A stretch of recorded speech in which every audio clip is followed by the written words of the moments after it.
Bismillahirrahmanirrahim. Assalamualaikum warahmatullahi wabarakatuh. Alhamdulillahilladzi bini'matihi tatimmu shalihat.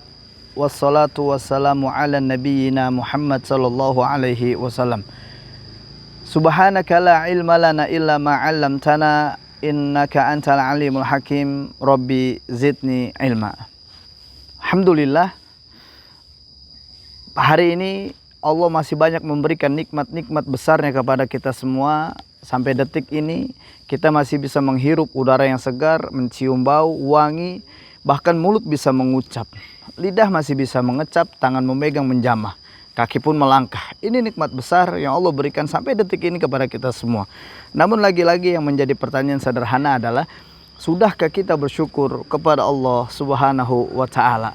Tentunya tatkala Allah berikan sebuah gambaran di dalam firman-Nya dengan kalimat qalilan ma tashkurun, sedikit sekali hamba-hamba Allah yang bersyukur kepada Allah.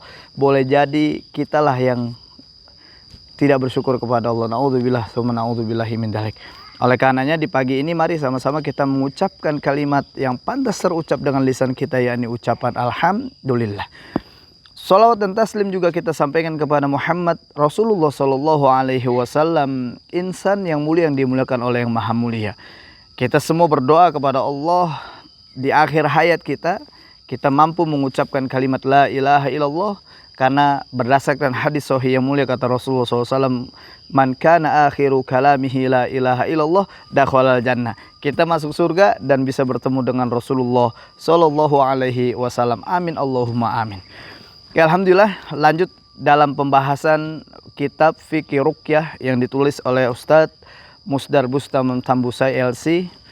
Teman-teman, lanjut dari pembahasan yang kemarin saya sampaikan, ya episode sebelumnya, ingat nggak? Pas lagi bahas, kemudian hujan rintik-rintik dan kehujanan, ya. Tapi menarik, yang menjadi menariknya adalah pembahasan itu, dan kemudian Allah turunkan hujannya, itu rahmat dari Allah. Artinya adalah penyampaian ini tentunya dalam iringan dan ridho Allah Subhanahu wa Ta'ala. Oke, dalam bab episode sebelumnya masuk di bab berobat hanya asbab kesembuhan. Ya, ternyata ada poin-poin yang harus kita perhatikan bersama. Ada menggunakan cara atau metode untuk kesembuhan bisa mengandung dua konsekuensi. Jadi dua metode ketika kita mau mencari kesembuhan ada dua konsekuensinya. Yang pertama syirik. Ya, syirik di mana seorang berpegang pada sebab semata meyakini faktor utama untuk mendapatkan kesembuhan, dia melupakan yang memberikan kesembuhan atau musabib, yaitu Allah Subhanahu wa Ta'ala. Ini kebanyakan orang-orang kita tuh begitu. Jadi ketika kita berobat, kemudian ketika kita datangi satu tempat pengobatan, misalkan datang ke saya, berobat ke saya, kemudian saya bantu dengan ruqyah, dan orang itu mengatakan, ustadznya bisa nyembuhin, ini salah. Konsekuensi ini bisa masuk dalam kesyirikan. Kenapa? Karena dia lupa yang menyembuhkan itu Allah, bukan saya. Begitupun yang mengobati, kadang dia bangga, gue bisa loh bantu lu, nyembuhin lu. Dia lupa sang penyembuh itu adalah Allah Subhanahu wa Ta'ala. Ya, ini metode yang pertama. Konsekuensi yang bisa terjadi, konsekuensi pertama adalah syirik pada Allah Subhanahu wa Ta'ala. Konsekuensi yang kedua adalah tauhid. Ya, di mana seorang berusaha mencari obat untuk sembuh sebagai bentuk kepatuhan atau imtithal kepada Allah dengan niat ibadah, menempatkan sebab posisinya yang tepat. Kata Ibnul Qayyim Al-Jauziyah, mengabaikan sebab atau cara atau ikhtiar merupakan suatu bentuk kekurangan akal. Berpaling dari sebab secara total bisa pula bertentangan dengan syariat yang menolak syariat. Artinya adalah kita tatkala ada sebuah penekanan nilai tauhid di sini, sebab kita sembuh itu adalah Allah Subhanahu wa Ta'ala. Dan Allah Subhanahu wa Ta'ala yang menyembuhkan kita. Allah Subhanahu wa Ta'ala sang penyembuh bagi kita. Makanya tatkala kita di dalam sholat kita, dalam ibadah kita, Allahu Akbar, kita baca surah Al-Fatihah. A'udzubillahi minasyaitonirrajim. Bismillahirrahmanirrahim. Alhamdulillahirabbil alamin, arrahmanir rahim, maliki yaumiddin, iyyaka na'budu wa iyyaka nasta'in. Di ayat ini ada sebuah penekan nilai tauhid. Iyyaka na'budu wa iyyaka nasta'in. Hanya kepadamu kami menyembah, hanya kepadamu kami mohon pertolongan. Artinya adalah sebuah penekanan di ayat ini dari Allah untuk kita. Kalau kita memang hanya menyembah Allah, jangan minta pertolongan. Artinya pertolongan yang memang Allah akan tolong kita. Kita bisa minta tolong sama manusia, itu boleh. Tapi kita dianjurkan senantiasa meminta pertolongan kepada Allah Subhanahu wa taala. Umumnya gini. Wah. Kaget gak? Nggak kaget. Oke. Jangan lupa like and subscribe channel ini biar tahu kisah seru lanjutannya. Ketika kita mendapatkan sakit, ujian sakit dari Allah, pertama kali yang kita minta tolong adalah Allah Subhanahu wa taala, baru dengan cara yang lainnya. Contoh pada saat sakit kepala. Sakit kepala melanda kita, mendera kita, kemudian kita bilang sama Allah, ya Allah tolonglah hamba, sembuhkan hamba, hamba sakit kepala nih ya Allah. Kita minta tolong dulu kepada Allah. Ini ada penekanan yang Allah sampaikan kepada kita. Iyyaka na'budu wa iyyaka nasta'in. Kita minta pertolongan dulu kepada Allah, dan setelah itu baru kita usaha yang lain. Tapi jangan sampai usaha-usaha yang kita lakukan ini mengandung kesyirikan kepada Allah Subhanahu wa taala. Saya pernah menemukan sebuah kasus. Tatkala kasus yang saya temukan ini, ada seorang keluarga datang ke tempat saya, yang dia bilang gini, Ustaz, saya minta tolong, anak saya sakit, kemudian pokoknya saya yakin Ustadz yang menyembuhkan itu.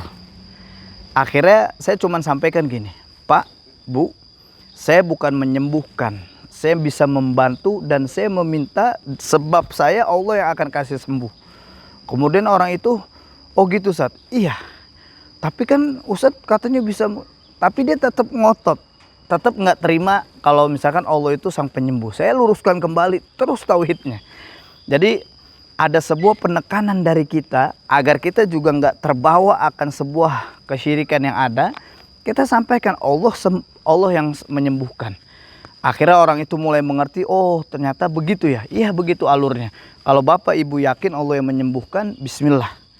Kita tolong orang ini, kita tolong anaknya, kita minta sama Allah, Allah sembuhkan itu. Ternyata subhanallah, anak ini ada sakit di bagian lambungnya, itu seperti penuh dengan air, dengan cairan. Dalam 1 tahun dia nggak bisa bangun.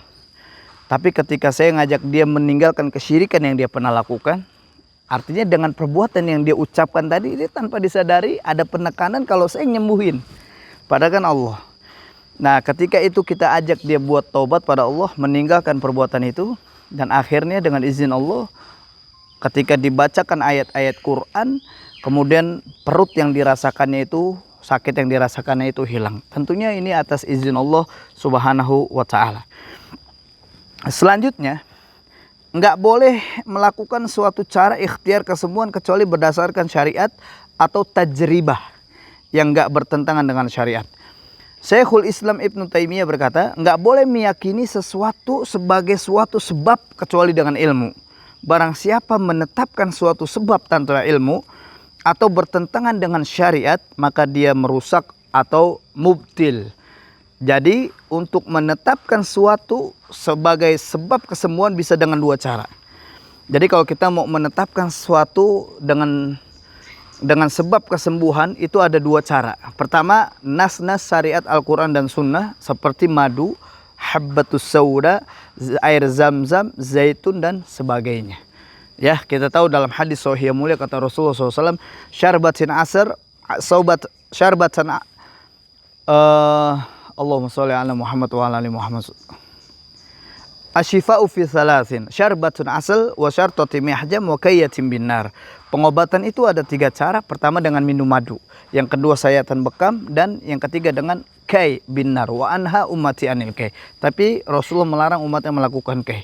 Ada penekanan di mana madu ini adalah obat, dan juga di dalam firman Allah Subhanahu wa taala. Yang kedua ada tajribah. Tajribah ini eksperimen atau uji coba atau pengalaman. seperti obat-obatan, metode penyembuhan yang telah terbukti khasiatnya melalui uji coba pengalaman, misalkan obat-obatan medis. Terus herbal dan terapi refleksi dan sebagainya. Sepatutnya tajribah harus benar-benar tidak bertentangan dengan akidah dan tidak mengandung unsur haram atau syubhat. Yang kedua, tidak boleh berpegang pada cara atau ikhtiar melupakan maha kuasanya Allah. Jadi kita nggak boleh kejebak. Oh, pakai cara ini aja terus menerus. Dia lupakan Allah Subhanahu wa taala yang akan menyembuhkannya. Yang ketiga, harus diyakini bahwa betapapun hebatnya suatu cara atau metode pengobatan, sesungguhnya dia bergantung hanya ketentuan kepada Allah dan takdir Allah Subhanahu wa taala. Menarik kalau kita sudah menanamkan nilai tauhid, menekankan bahwasanya Allah sang penyembuh dengan metode cara yang sudah ditetapkan di dalam Quran dan Sunnah, dan kita tidak bertentangan dengan Al-Quran dan Sunnah, tidak bertentangan dengan syariat, maka ini adalah pengobatan yang tentunya atas izin Allah Subhanahu wa taala. Paling tidak itu saya mau ajak kepada semuanya. Saya minta maaf kalau ada banyak yang salah terucap dalam lisan saya, dan kalau yang ada kebenaran yang terucap dari lisan saya, kebenaran ini adalah mutlak milik Allah dan milik Rasulullah SAW. Barakallahu fikum, wafaqakumullah. Assalamualaikum warahmatullahi wabarakatuh.